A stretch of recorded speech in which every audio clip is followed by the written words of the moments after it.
이 시간 이곳에 하나님께서 임재해 주시기를 간절히 원합니다. 하나님께서 아픈 분 치료해 주시기를 원하고, 마음에 위로 주시기를 원하고, 기도에 응답해 주시기를 원하고, 삶의 모든 문제가 해결되는 축복의 시간이 되기를 간절히 바랍니다. 요즘 이렇게 시내를 다니다 보면 이렇게 빈 가게들이 많이 보입니다. 그만큼 요즘 경제 사정이 참 어렵고 힘든 그런 때를 우리는 지나고 있습니다. 만만치 않은 일상을 지나고 있는 여러분을 위로하고 응원합니다. 밤이 깊으면 깊을수록 별빛이 밝게 드러나는 것처럼 고난의 때가 오면 그때 비로소 믿음이 증명됩니다. 그 사람의 믿음이 큰 믿음인지, 정금 같은 믿음인지, 온전한 믿음인지, 반석 같은 믿음인지는 고난을 통해 증명된다고 할 수 있습니다. 주님께서 여러분을 보실 때 내 믿음이 크도다 이렇게 칭찬하시는 주님께서 찾으시는 믿음이 여러분에게 있기를 간절히 바랍니다. 우리들이 인생을 살아가면서 인생을 지탱해주는 울타리가 있습니다. 사랑하는 배우자가 있고, 자녀들이 있고, 소유물이 있고, 그리고 친구들이 있습니다. 이것이 우리들 인생을 지탱해주는 울타리라고 볼 수 있습니다. 사랑하는 배우자를 생각해 볼 때 돕는 이가 되죠. 힘이 되고 위로를 얻기도 하고 기쁨의 대상이 되기도 합니다. 하나님께서는 인생의 분깃으로 말씀하실 정도로 인생을 지탱하는 아주 절대 요소라고 우리가 생각해 볼 수 있습니다. 얼마나 아름다운 울타리인지 모릅니다. 두 번째 울타리는 자녀들입니다. 인생의 이유가 되기도 하고 소망의 정점이기도 합니다. 하나님께서 주신 기업으로, 상급으로 여겨지고 힘의 근간이 된다고 성경은 기록하고 있습니다. 시편 127편 3절로 5절에 보면 이렇게 되어 있습니다. 보라, 자식들은 여호와의 기업이요 태의 열매는 그의 상급이로다. 젊은 자의 자식은 장사의 수중의 화살 같으니 이것이 그의 화살통에 가득한 자는 복되도다. 그들이 성문에서 그들의 원수와 담판할 때에 수치를 당하지 아니하리로다. 아멘. 하나님의 기업이라고 했고, 그리고 태의 열매는 상급이라고 했습니다. 원수들과 성문에서 논쟁할 때에, 담판할 때에 수치를 당하지 않을 것이다. 그것이 자녀들입니다. 얼마나 든든한 울타리인지 모릅니다. 고향에서 쓰레기 차를, 요즘 환경미화원 이렇게 참 그렇게 순화해서 이렇게 불러드리는데, 옛날에는 청소부 이렇게 불렀습니다. 그 청소부 아저씨가 이렇게 니아까를 끌고 그렇게 하는데 아무도 귀히 여겨주지 않았습니다. 그런데 그 아저씨가 그 쓰레기 니아까를 끌고 갈 때 뒤에서 밀어주는 우리 선배님이 한 분 계셨습니다. 그분이 공부를 얼마나 잘했는지 나중에 서울대에 법대에 들어갔습니다. 쓰레기차 뒤를 밀어주는 그 아들, 서울 법대에 들어간 그 아들 때문에 그 쓰레기 청소한다고 누구도 그를 무시하지 않았습니다. 위풍당당했습니다. 여러분, 자녀는 이렇게 든든한 울타리가 되는 것입니다. 세 번째 울타리는 소유입니다. 물질이죠. 물질이 넉넉하면 마음에 여유가 있고 삶의 내용이 풍성합니다. 주변에 사람들이 많으니 기쁨이 끊이지 않습니다. 어떤 일을 만나도 해결할 수 있는 능력이 있으니 그야말로 위세가 충만합니다. 얼마나 유용한 울타리가 되는지 모릅니다. 네 번째는 친구들입니다. 어려운 일도 함께하고 쉬운 일도 그렇게 어려운 일을 함께하는 친구들이 있으니 어려운 일도 쉬운 일이 됩니다. 길동무가 있으니 외롭지 않습니다. 슬픔도 기쁨도 함께하니 친구야말로 보석 같은 그런 가치가 있습니다. 욥의 세 친구 엘리바스, 빌닷, 소발은 고난당하는 친구 욥을 보고 소리질러 통곡하며 울었다고 했습니다. 겉옷을 찢고 흙에 앉아서 재를 티끌을 머리에 뿌리고 7일 밤낮 욥과 함께 땅에 앉아서 욥의 고통과 함께 했습니다. 여러분에게도 이런 친구가 있기를 축복합니다. 이런 친구 있으면 인생이 얼마나 따뜻하겠습니까? 다정한 친구들, 따뜻한 울타리입니다. 이런 울타리가 인생을 지탱해 주는 것입니다. 그런데 욥은 하루 만에 모든 소유를 잃어버렸고 모든 자녀가 죽었고 목숨은 붙었지만 발바닥에서 정수리까지 종기가 나서 재 가운데 앉아 얼마나 가려운지 손으로 긁는 것이 안 돼서 질그릇 조각으로 그 가려운 상처를 긁어댔습니다. 종기가 그렇게 발바닥부터 정수리까지 있는 그 종기의 상처를 질그릇 조각으로 긁었으니 온몸이 피투성이가 되었을 것입니다. 그 지경이 되니 그의 아내가 차라리 하나님을 욕하고 죽으라고 악담하고 떠나버립니다. 7일 밤낮 재에 앉아 함께 울어주던 친구들도 죄 없이 망한 자가 없고 정직한 자의 끊어짐이 없다고 정죄를 넘어서 저주까지 하게 되었습니다. 욥기 4장 7절로 9절을 보니까 생각하여 보라, 죄 없이 망한 자가 누구인가? 정직한 자의 끊어짐이 어디 있는가? 내가 보건대 악을 밭갈고 독을 뿌리는 자는 그대로 거두나니 다 하나님의 입기운에 멸망하고 그의 콧김에 사라지느니라.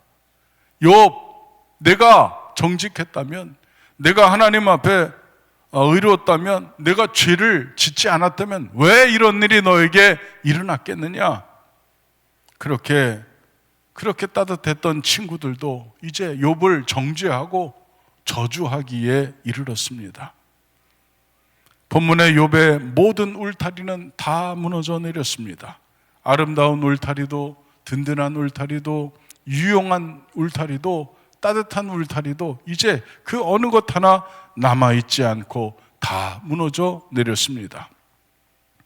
인생을 지탱해 주던 모든 울타리가 무너진 자리에서 우리는 행복을 찾을 수 있을까? 이 질문은 우리의 현실에서 나오는 질문일 수 있습니다.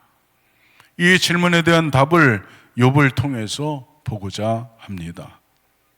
고통에 대한 답은 불행이냐 행복이냐 하는 단답식처럼 그렇게 간단하지가 않습니다. 때문에 고통의 의미와 목적을 확인하는 것이 중요하다는 말씀입니다. 왜 이런 고통이 오는지, 이 고통에는 어떤 의미가 있는지, 고통을 주시는 하나님의 목적은 무엇인지 그것을 우리는 볼 수 있어야 한다는 것입니다. 이런 의미에서 욥의 고통을 깊이 묵상할 필요가 있습니다. 세 가지를 생각해 보고자 합니다. 첫째는 폭풍 치는 험한 날의 믿음에 대해서입니다. 사탄이 하나님께 고소하면서 이렇게 욥을 참소했습니다. 하나님, 사실 욥의 믿음 별것 아니지 않습니까? 하나님께서 잘해주시니까 하나님 경외하지요. 지금 당장 하나님이 욥의 모든 소유물을 빼앗아가면 원망하고 하나님 오히려 욕할 것입니다. 하나님은 사단의 참소를 받아들였고 그리고 욥의 믿음을 검증하기 위한 고통은 시작되었습니다. 욥의 고난은 이렇게 시작된 것입니다. 욥은 단 하루 만에 모든 재산과 자녀들을 잃었습니다.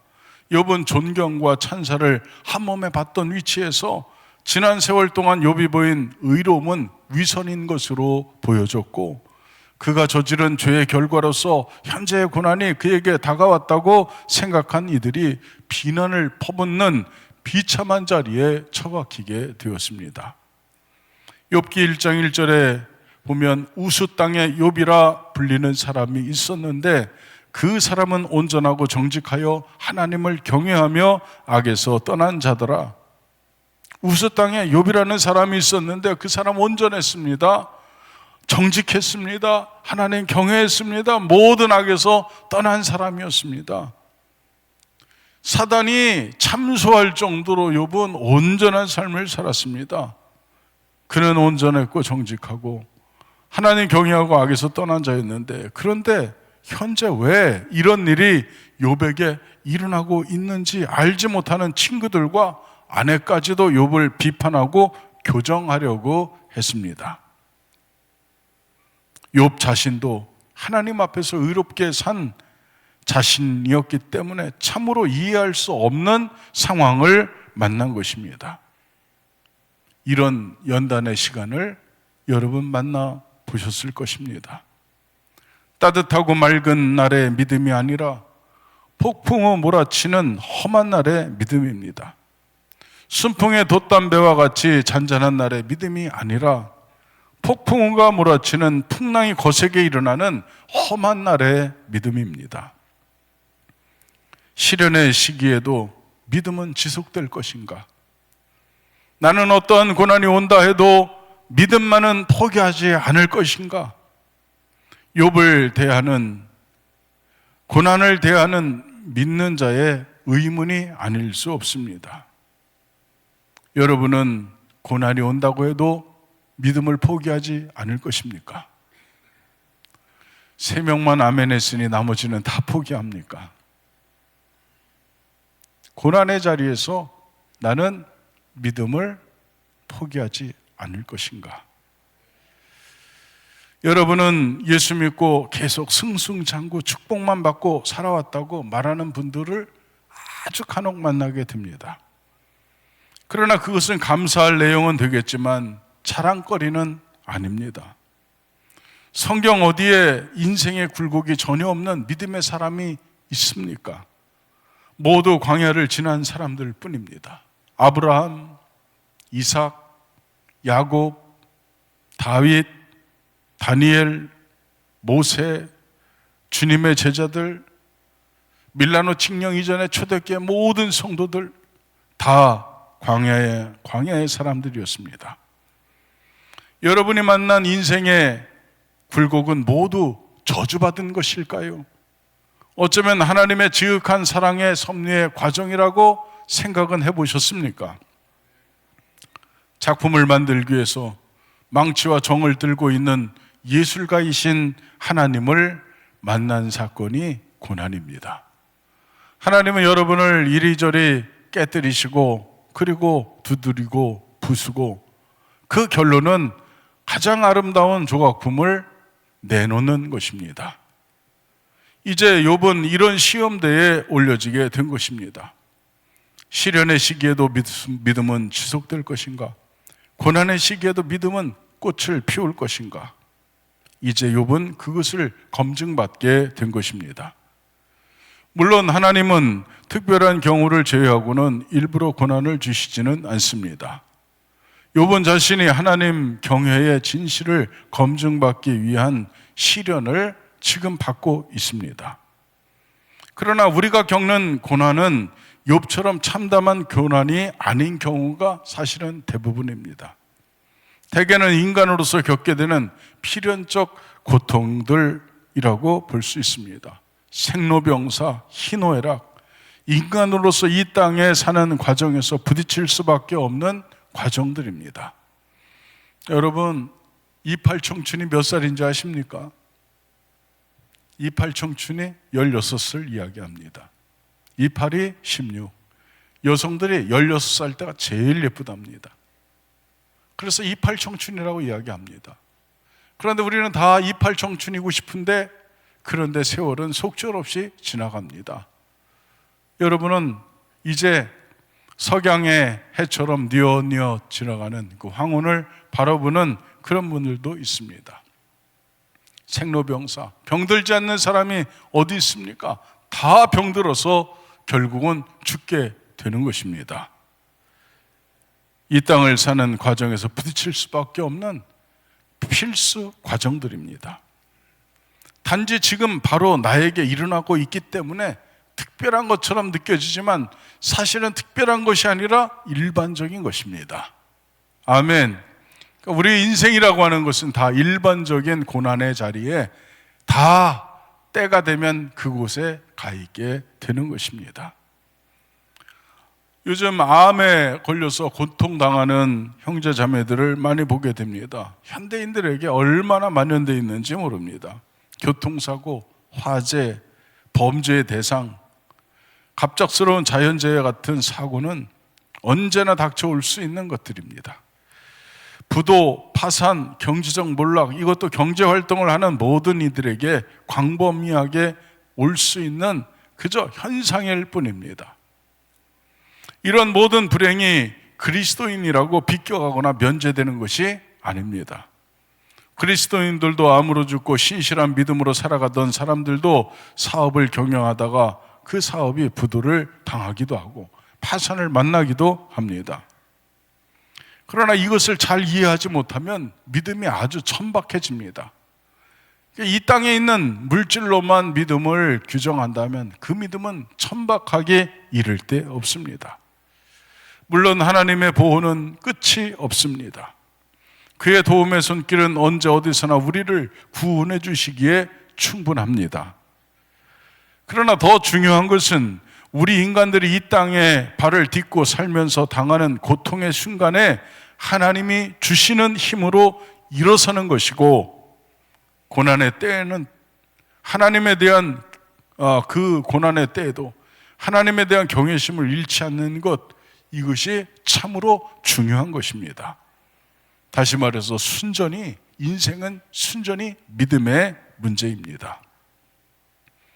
두 번째는 고통을 행복의 씨앗으로 바꾸는 행복한 인간에 대해서입니다. 여기서 고통만으로 체험하고 끝내는 사람이 있을 수 있습니다. 그런가 하면 고통을 행복의 씨앗으로 바꾸는 행복한 사람도 있습니다. 인간의 고통은 대개 두 가지로 옵니다. 소유물과 몸입니다. 소유물은 재산일 수도 있고 명예, 재능, 가족일 수도 있습니다. 몸은 건강에 관한 모든 것으로 이해할 수 있습니다.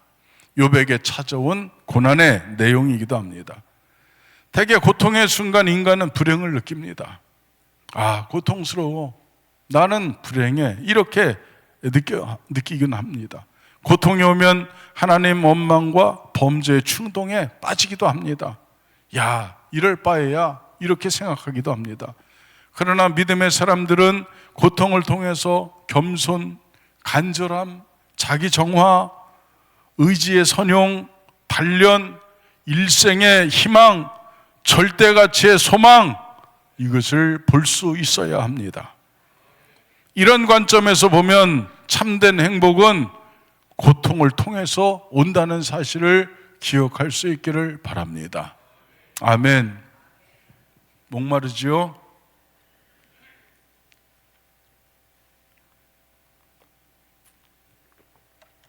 일부 때도 똑같이 했습니다. 물맛이 참 좋습니다.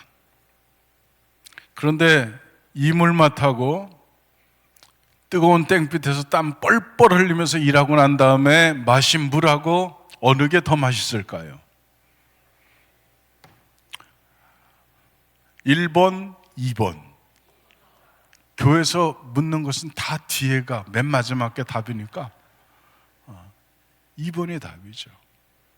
땡볕에서 땀을 뻘뻘 흘리고 갈증 극에 달한 상황에서 마시는 냉수 한 잔, 그것이 달고 시원하고 그것이 맛있는 것입니다.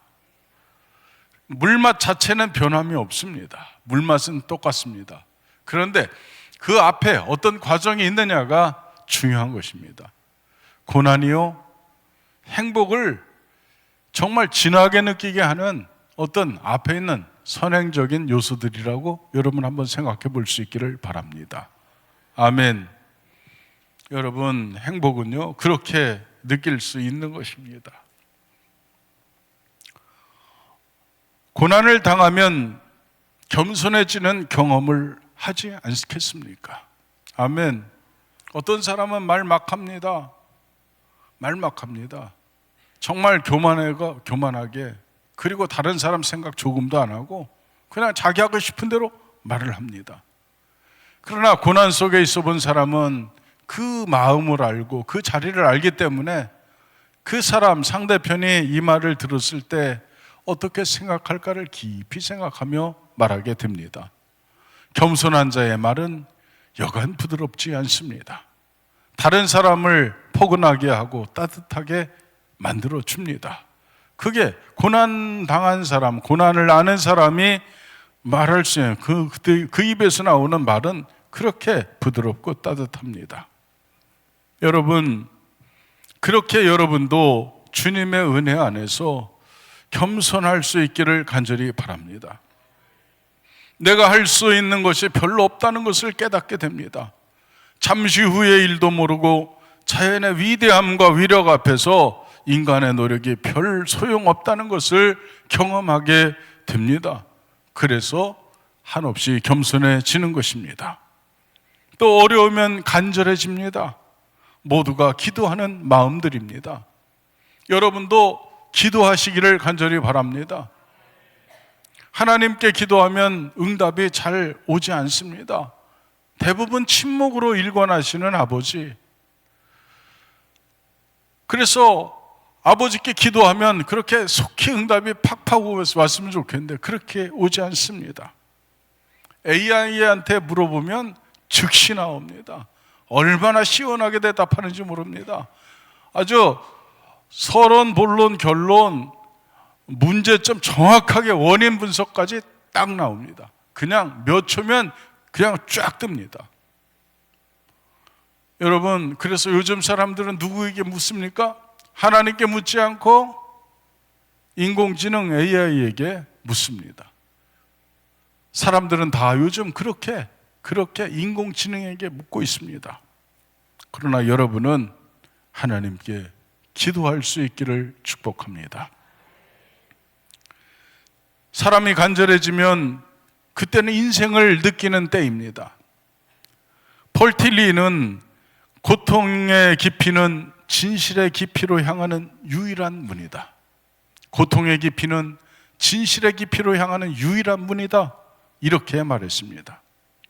하나님과 더불어 인내하는 고통이 인생의 깊은 진리를 발견하게 한다는 것입니다.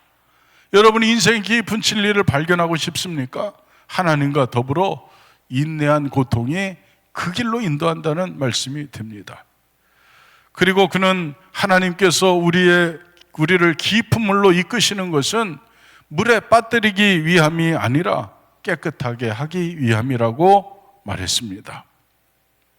호황으로 경제가 잘 나갈 때 우리가 얼마나 쾌락과 안정과 욕망과 오만에 들떠 있었습니까? 이 찌꺼기와 불순물을 깨끗이 씻어주시기 위해 우리 주님은 생명의 강가로 우리를 이끌어가고 계시는 것입니다. 아멘. 욥이 바로 그렇습니다. 욥기 23장 10절에 보니까 그러나 내가 가는 길을 그가 아시나니 그가 나를 단련하신 후에는 내가 순금같이 되어 나오리라. 이것은 욥의 고백이고 인생의 고백입니다. 내가 가는 길을 그가 아시나니, 내가 가는 길이지만 내가 알지 못한다는 것입니다. 여러분의 인생길 여러분이 알고 있습니까? 우리 모릅니다. 그분께서, 하나님께서 나를 단련하신 후에 비로소 우리가 호배로운 존재, 순금이 되어 나오는 줄 믿습니다. 금을 재련해내듯 불순물 찌꺼기는 다 걸러내고 정제된 금으로 나오는 것입니다. 그래서 욥기 42장 5절에 보면 내가 주께 대하여 귀로 듣기만 하였사오나 이제는 눈으로 주를 배옵나이다. 전에는 주께서 귀로 듣기만 했는데 이제는 눈으로 주를 배웁습니다. 전에는 인생에 즐길 거리가 많았습니다. 아내와의 기쁨, 남편과의 그런 기쁨, 자녀들 돌보고, 그리고 여러 소유에 대해서 경영하고, 이런 여러 가지 일들이 많이 있었고, 친구들 오면 친구들과 유쾌한 시간을 많이 보내서 주변의 많은 것들에 시선을 다 빼앗겼는데, 이제는 이 모든 것이 다 무너지고 나니까 이제는 누구만 보이는 것입니까? 하나님만 보이는 것입니다. 전에는 그저 하나님이 귀로만 들리는 하나님이었는데 이제는 직시하는 하나님이 된 것입니다. 중간에 거칠 것이 없는 것입니다. 고통은 욥으로 하나님을 볼 수 있는 존재로 바꾸어 놓은 것입니다. 여러분, 인생은 언제 완성됩니까? 우리들의 본체이신 하나님을 배울 때 그때 완성되는 줄 믿습니다. 마지막으로 세 번째는 고통은 하나님을 직접 경험하게 한다는 것입니다. 우리가 어려운 시기 고통을 통과하면 더 겸손해지고 더 간절해진다고 했습니다. 불순물은 씻겨지고 맑게 갠 하늘을 보게 될 것입니다. 전에는 쾌락도 보고 욕망도 보고 재물도 보았지만, 그래서 하나님을 선명하게 볼 수 없었지만 이제는 단순하고 선명하게 집중해서 하나님을 바라볼 수 있게 되었습니다. 이것은 그 자체가 이미 축복입니다. 마음이 고통스러울 때는 사람들의 제잘거리는 떠드는 소리도 걱정 없는 사람들의 사치처럼 들려집니다. 이렇듯 오늘 본문은 특별히 비참하고 침울한 분위기의 내용이지만, 그러나 욥은 고통을 고통으로 느끼지 못하는 무신경한 별종이 아니지 않습니까? 고통의 무게를 영웅적으로 이겨내는 철인도 아닙니다. 우리와 똑같은 사람입니다. 욥기서 전체를 잘 읽어보면 욥은 하나님께 반항도 하고 질문도 합니다. 질문, 주장, 변론, 간청, 탄식, 독백, 이런 것들이 막 뒤섞여 있습니다. 결국은 욥의 결국이 너무 중요합니다. 질문과 주장, 변론, 간청, 탄식, 독백, 듣는 이가 아무도 없으니 혼자 얘기합니다. 원망과 분노, 이런 아픔 끝에 여호와 경외를 잃어버린다면 불행으로 마감하는 사람입니다. 사탄이 원하고 고소한 대로 하나님의 은혜의 단물만 빨아먹는 그림자 믿음을 가진 것에 불과했을 것입니다.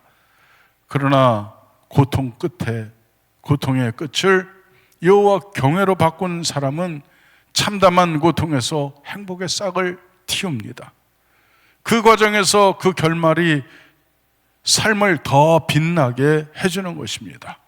욥은 이런 고난 끝에서도 여호와를 경외하는 믿음을 잃지 않아서 현실적인 축복도 받게 되었습니다. 욥기 42장 10절에 보니까 욥이 그의 친구들을 위하여 기도할 때 여호와께서 욥의 곤경을 돌이키시고 여호와께서 욥에게 이전 모든 소유보다 갑절이나 주신지라. 아멘. 여러분은 이 구절에서 말씀 띄워주세요. 이 구절에서 여러분의 눈에 확 들어오는 부분은 어느 부분입니까? 어느 부분이 여러분의 눈을 사로잡습니까? 여러분의 마음에 싹 들어오는 건 뭡니까? 갑절입니까?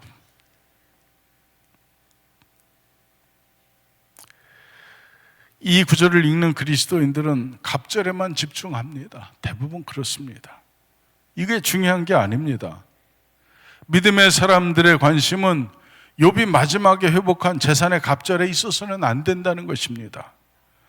우리는 고통을 통과한 욥의 믿음의 승리를 축하하고 부러워해야 합니다. 믿음의 승리입니다. 이제 욥은 고난을 대면하는 치열한 자세와 실천에서 벌써 승리한 것입니다.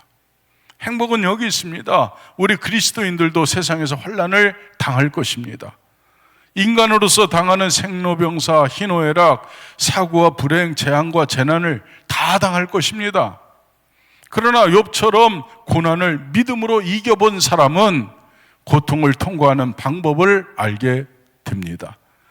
고통을 통과하는 힘을 갖게 되는 것입니다. 기쁨과 즐거움의 순간뿐 아니라 슬픔과 노여움의 순간에도 소망을 놓치지 않는 법을 배우는 것입니다. 그리고 그 무엇보다 여호와를 경외하는 믿음을 어떤 경우에도 놓치지 않게 됩니다. 이것이 행복의 조건이 되는 것입니다. 고통이란 인간의 재료로, 인생의 재료로 불행의 옷을 짤 것인가, 행복의 옷을 지을 것인가, 그것은 전적으로 믿음에 달려 있습니다. 욥은 고난을 잘 견뎌 배나되는 축복을 받았습니다. 그러나 더 중요한 것은 고통의 순간에도 행복한 시절과 똑같이 여호와 경외하는 믿음을 결론적으로 증명해 냈다는 것입니다. 믿음으로 밝은 날과 흐린 날을 관통해 행복을 찾아낸 것입니다. 이것이 아름다운 것입니다. 이것이 행복입니다. 배나되는 제사는 덤으로 따라온 것입니다.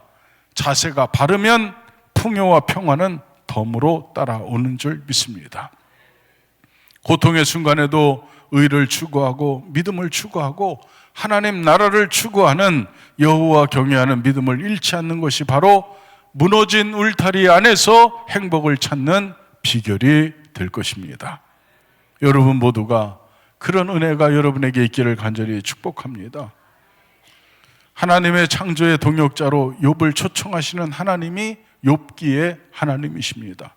고통 가운데 있을지라도 하나님을 경외하는 믿음을 잃지 않은 욥이 하나님의 창조의 동역자로 세움받은 것처럼 조양교회 성도님들도 어렵고 힘든 고통의 시간을 보내고 있다 할지라도 여기서 하나님을 사랑하고 주님의 뜻을 놓치지 않는 구원 역사의 동역자로 영원한 행복자로 승리하시기를 주님의 이름으로 축복합니다.